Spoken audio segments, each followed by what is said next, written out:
नमस्कार नमस्कार मंडळी, मी आशिष. मी पुन्हा एकदा तुम्हा सगळ्यांचं स्वागत करतो तुमच्या लाडक्या नव्या कोऱ्या कार्यक्रमात, ज्याचं नाव आहे माहेर वाशिणींच्या हक्काचा सोहळा सख्यांचा.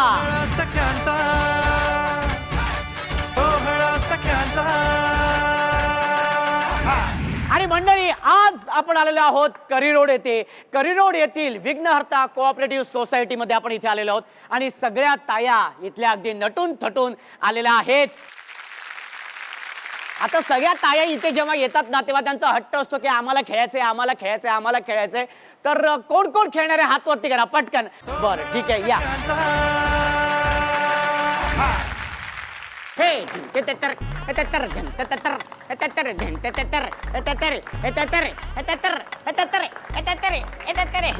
सगळ्या जणी इथे आलेले तर आहेत, खेळ काय तेच माहिती नाहीये. बरं, खेळाचं नाव आहे जिभेला काही हाड. या खेळामध्ये मी तुम्हाला एक वाक्य देणार, ते वाक्य तुम्ही पटापटा पटापटा पटापटा पटापटा बोलायचंय. कसं? पटापटा पटापटा पटापटा. हा हा हा. वाक्य असं आहे, ढोल्या ढोली ढोलकी वाजली ढमढम. असं वाजवायचंय. कसं वाजवायचंय? ढोल्यात डोली ढोलकी वाजली ढमढम. ढोल्यात डोली ढोलकी वाजली ढमढम. ढोल्यात डोली ढोलकी वाजली ढमढम. ढोल्यात डोली ढोलकी वाजली ढम. ढोल्यात डोली ढोलकी वाजली ढम. ढोल्यात डोली ढोलकी वाजली.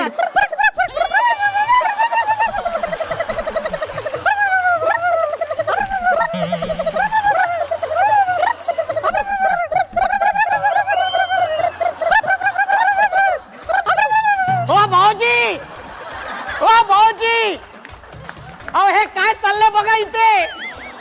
काही ना काय होते बघा. एकदा जोरदार टाळ्या ताईंसाठी होऊन जाऊ दे. जोरदार टाळ्या. Thank you thank you. घरात रागवतो कोण जास्त, तुम्ही का भाऊजी? जास्त असं कोण नाही. तुम्ही नाही रागवत? मग आज रागवा. आज रागवा भाऊजींवरती आणि हे वाक्य रागात बोलायचंय. रागात डोळे मोठे करून. हा, ढोल्या ढोली ढोलकी वाजे ढमढम. आणि पाहिजे. हा हा, कसं? हा हा. अरे बापरे. हा. ढोल्या ढोली ढोलकी वाजली ढमढम. अच्छा, आला. ढोल्या ढोली ढमकी वाजली ढमढम.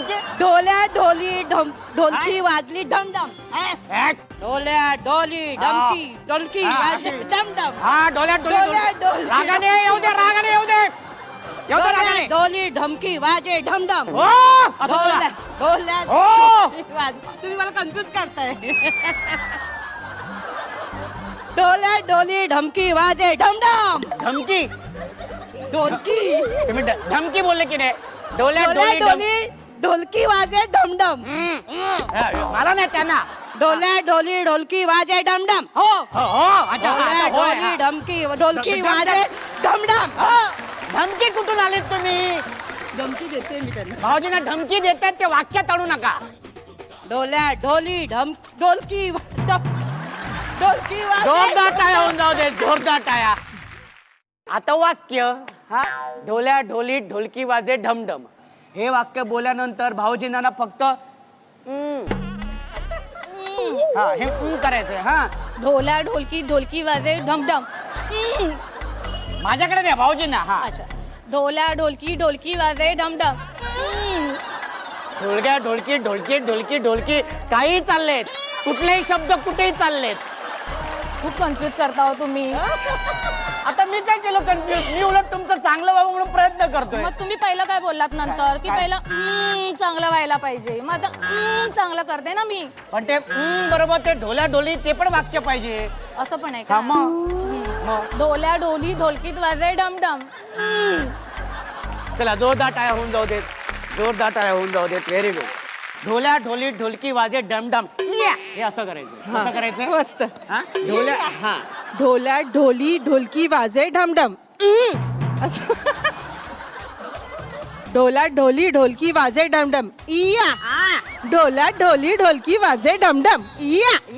ढोला ढोली ढोलकी वाजे डमडम. इया. ढोला ढोली ढोलकी वाजे डमडम. इया. ढोला ढोली ढोलकी वाजे डमडम. इया. ढोला ढोली ढोलकी वाजे डमडम. इया. ढोला ढोली ढोलकी वाजे ढमढम. इया. ढोला ढोली ढोलकी वाजे ढमढम. इया. डोल्या डोली ढोलकी वाजे डमडम इया डोल्या डोली ढोलकी वाजे डमडम इया डोल्या डोली ढोलकी वाजे डमडम इया डोल्या डोली ढोलकी वाजे डमडम इया डोल्या डोली ढोलकी वाजे डमडम इया डोल्या डोली ढोलकी वाजे डमडम इया डोल्या डोली ढोलकी वाजे डमडम इया. तुम्ही थांबा म्हणत नाही ना, मी कंटिन्यू बोलणार. हे वाक्य आहे ना हसत हसत बोलायचे. डोल्या डोले ढोलके वाजे डमडम डोल्या डोले असं बोलायचं.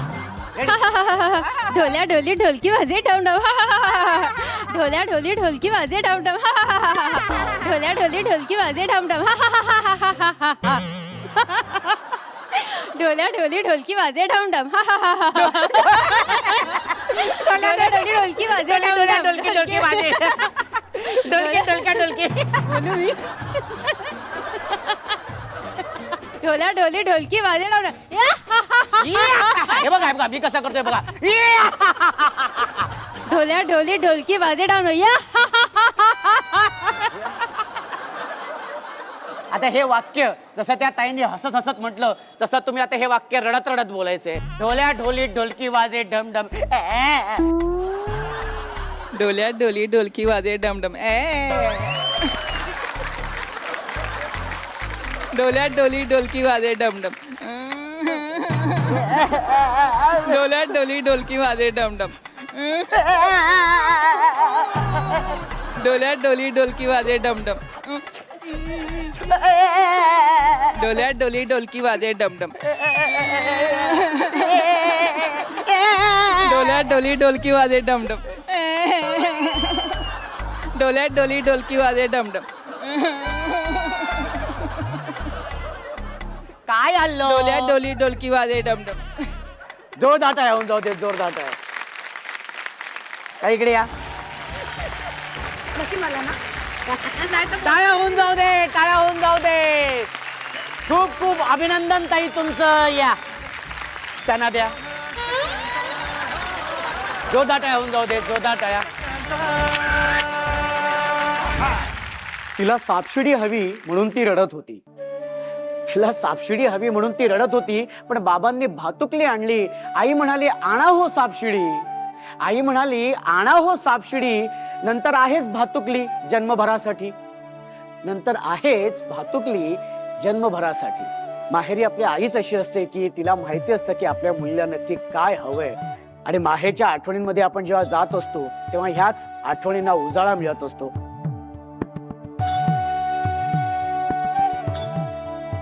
माहेर म्हटल्यानंतर तुमच्या डोळ्यासमोर कोण येतं? काय आईची आठवण? गेल्या वर्षी 26 नोव्हेंबरला माझी आई ऑफिस आली. हार्डली वर्ष पण नाही झाले अजून तिला. तो दिवस अजूनही आठवतो. ऍक्च्युली 5 नोव्हेंबरला गेल्या वर्षी ती अचानक पडली आणि तिच्या ब्रेनमध्ये क्लॉट झाला. सो ते 21 दिवस आम्ही जस्ट हॉरिबल होतो. सो अजून वर्षही झाला नाही तिला. कन्यादानाच्या विधीला खूप रडली असेल ना आई हो, बाबा? खूप रडली. कन्यादानाच्या वेळी मला ते अजूनही दिवस आठवतात. जेव्हा 8 वर्षापूर्वी मी लग्न करून इथे आले तेव्हा ती अक्षरशः माझ्या गाडीच्या मागे आली होती. सो तो दिवस मला अजूनही आठवतोय. आणि मी गाडीत बसते, मी रडते, ती बाहेर बाहेर उभी आहे, ती रडते. म्हणजे ते क्षण असे कधी न विसरणारे आहेत माझ्यासाठी. आणि काय सांगायचं राहिलंय आईला जे सांगू शकले नाही, जे तुम्ही या माध्यमातून सांगू शकता? तिला खूप साऱ्या गोष्टी मला दाखवायच्या होत्या, फिरवायच्या होत्या. आणि तसं आम्ही ठरवलं पण होतं. आणि त्याप्रमाणे मी तिला खूप 2-4 ठिकाणी नेलं सुद्धा होतं. पण अजून खूप वेगवेगळ्या गोष्टी दाखवायच्या होत्या. देवदर्शन करायची होती. ते राहून व्यक्त होऊन कसं वाटतंय? खूप छान वाटतंय. माहेर इथे जवळच आहे तरीही आईची आठवण येतेच. सासू सासरे पण खूप मायाळू आहे त्याच्यामुळे एवढं आईची म्हणजे माया तर थोडं हे वाटतंच असं. पण आई ती आईच असते शेवटी. बरोबर आहे. खरंच खूप रडली असेल ना कन्यादानाला? हो, आई खूप रडली. काय वाटलं तुझ्याकडे बघून? काय वाटत होतं? म्हणजे आई आणि मी आम्ही कुठेही जाताना सोबतच असायचो कुठलीही गोष्ट. कारण घरात मीच मोठी आहे त्याच्यामुळे सगळं घर माझ्यावरच म्हणजे हे होतं. आईची आठवण ही रोजच येते. सकाळी जॉबला जाताना सगळं रेडी करायचं, आता थोडीफार मदत करावीच लागते, त्याच्यामुळे थोडं ॲडजस्ट आता होतंच. पण आता कुठलीही कामं करताना आई आठवतेच. ताई तुम्ही व्यक्त झालात, बोललात, खूप छान वाटलं आम्हाला. माहेर म्हटल्यानंतर कोण येतो तुमच्या डोळ्यासमोर? माझी आई आणि पप्पा. मी एकटीच आहे, एकुलती एक आहे त्यांची. एकुलती एक मुलगी. हा, तर त्यांनी म्हणजे गेल्या वर्षी माझं ऑपरेशन झालं पोटाचं, अचानकच झालं. ते माझ्याकडे 4 दिवस राहायला आले होते, पण त्यांना माझ्याकडे 3 महिने त्यांनी काही न बोलता माझ्या लेकींचं आणि माझं खूप केलं. म्हणजे त्यांना मी म्हणजे असं हे करू शकत नाही की म्हणजे व्यक्तच होता येत नाही मला, एवढं केलं माझं त्यांनी माझ्यासाठी की कन्यादानाच्या दिवशी खूप रडले असतील ना आई बाबा? हो, ते कन्यादान झाल्यावर पण 4 दिवस ते हेच नव्हतं त्यांना की, आणि माझ्या मागे पण बहीण नाही, भाऊ नाही, कोणी नाही, त्यामुळे त्यांना माझी खूपच म्हणजे आठवण येत होती आणि मलाही त्यांची. वेळ लागला सासरी ऍडजस्ट व्हायला? जास्त नाही, कारण माझे सासू सासरे खूप चांगले आहेत. म्हणजे माझे दीर पण, मला भाऊ नाही आहे पण माझ्या अगदी भावासारखं करतात ते अगदी. म्हणजे त्यामुळे मला जास्त अशी माहेरची आठवण येत नाही, पण त्यांना माझी उणीव खूप भासते. म्हणजे मला सारखा जेवलीस का, तिकडे जाऊ नको, आता पण येऊन खाली आले तर मला पाण्याची बॉटल घेऊन जा, हे घेऊन जा, ते घेऊन, अगदी लहान मुलासारखं अजून पण खूप करतात. म्हणजे ताई छान वाटलं तुम्ही बोलून, तुम्ही Thank बसू you. शकता. बाहेरच्या आठवणीत गेल्यानंतर अर्थातच सगळ्यांच्या डोळ्यात पाणी हे नक्कीच असतं, त्या आठवणींमध्ये ते असतात. पण आता या सगळ्या ताईंच्या चेहऱ्यावरती हास्य आणण्याचं काम या त्यांच्या लाडक्या भावाचं आहे. त्याच्यामुळे आपण जाणार आहोत आपल्या पुढच्या खेळाकडे. आणि आता पुन्हा एकदा सगळ्या ताईंना खळखळून हसवण्यासाठी आपण सुरू करणार आहोत आपला धमाकेदार खेळ, ज्याचं नाव आहे संगीत, अभिनय, नृत्य, खुर्ची. पण त्यासाठी म्युझिक प्लीज.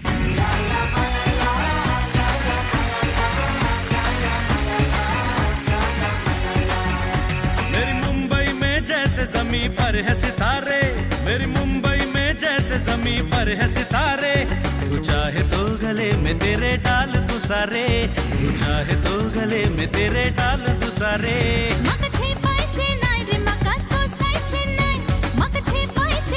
हा हा हा पटकन, हा लवकर. अरे बापरे, नाचात बसलात, खुर्ची कशी मिळणार? Music please.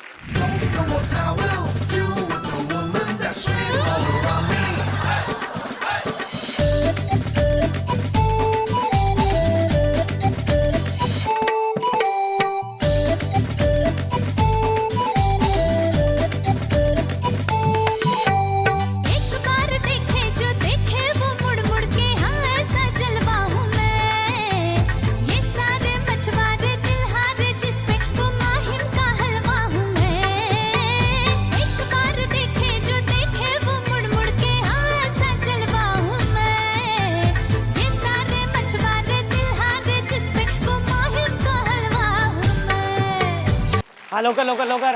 हा या, शबाश, व्हेरी गुड. इथे या साईडला, या साईडला या.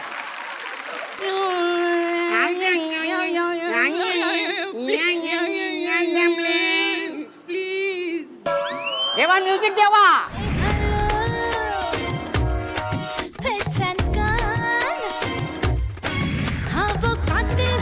जिसने नजरों के वार से मार डाला, फिर भी व्हेरी गुड, क्या बात है. या आइए पुढे. जब दर बच हो गया, कुठली ताई पटकवते खुर्ची.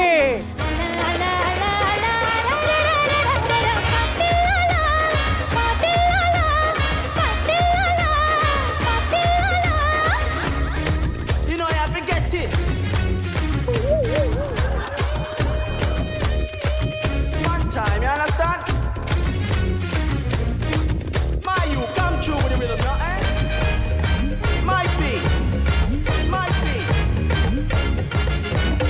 No, eh? खाली पीली में से आँख ना लड़ा, खुला खुला आके दिल से दिल भिड़ा. अरे खाली पीली में से आँख ना लड़ा, खुला खुला आके दिल से दिल भिड़ा. तू नहीं तो हा लवकर. अरे बापरे. हा.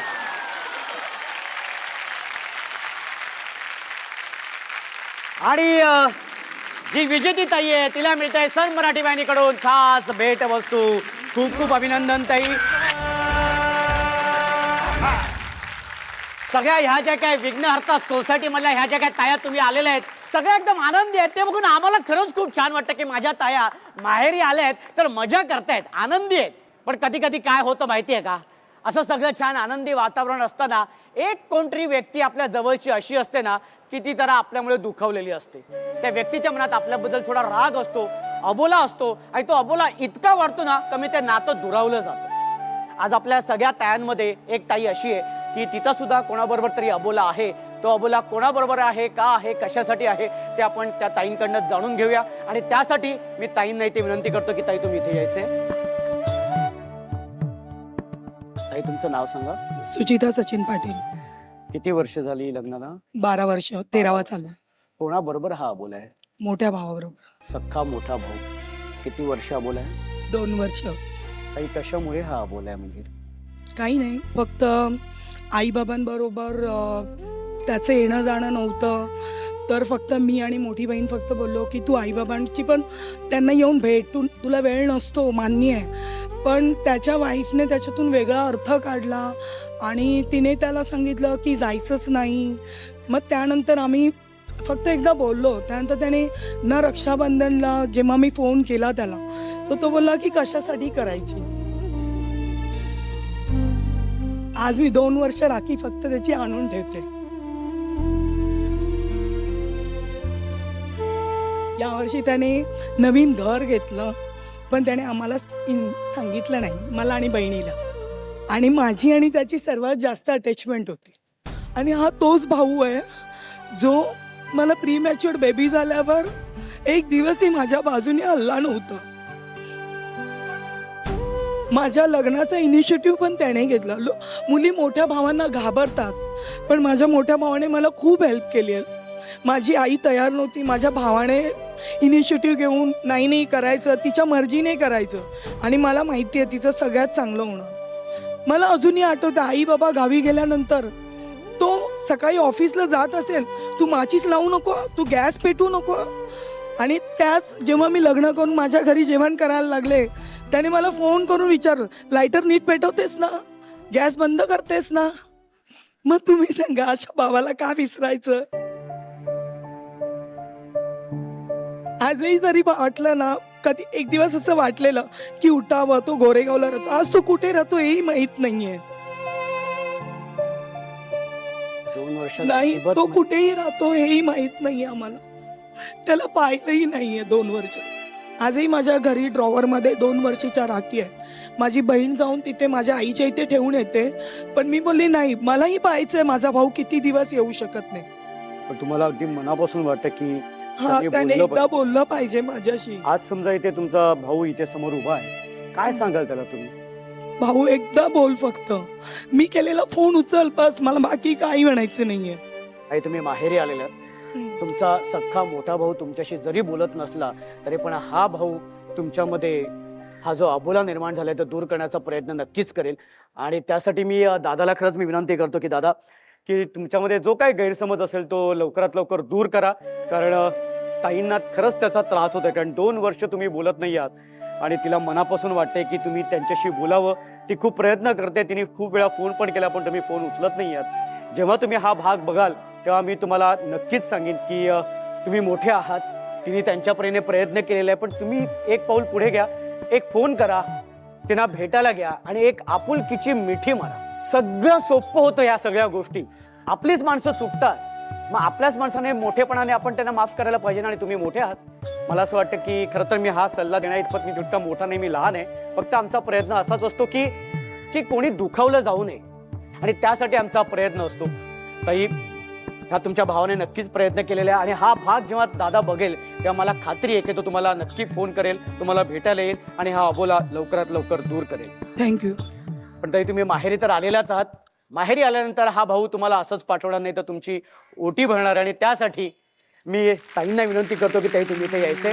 संसारात रमले मी तरी माहेर आठवते, मनाला पाखरा संग ओटी भराया पाठवते.